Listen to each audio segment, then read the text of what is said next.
This is a really historical day for all of us, really around the world. If you think about Queen Elizabeth, she became queen in 1952, was then coronated in 1953. And at that time, that was much more of a surprise than what we're experiencing now. Her father was quite young, and it wasn't really publicly known that he was unhealthy at the time. It was a surprise to her. She was in Africa at the time, became queen, and has been ever since, which means she has met with 15 prime ministers, starting with Winston Churchill, which really just seems like a historical figure, but was someone that she knew personally and politically, which I just find fascinating. 13 presidents, I believe, meeting all but LBJ during that time.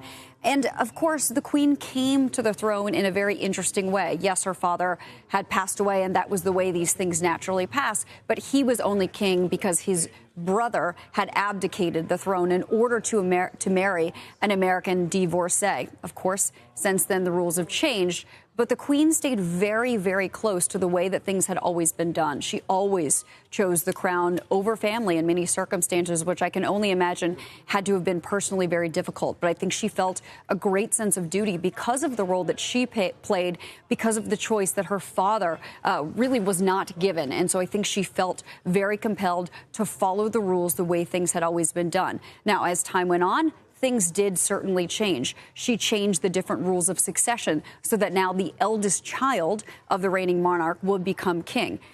Or king or queen. That does not necessarily play out in the line of succession, mainly because the firstborn and actually the only two children of Charles were male, and William's oldest child is also a male. But had William's oldest child been a female, she would have been the queen over another younger brother.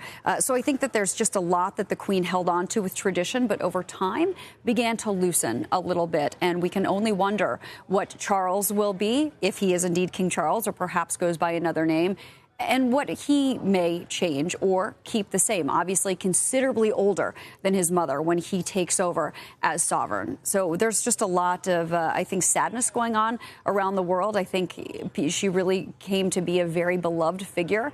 She changed the way that the monarch interacted with the public in a way that had not been done before that, and became much more of a public figure and someone that really was adored, figurehead or not.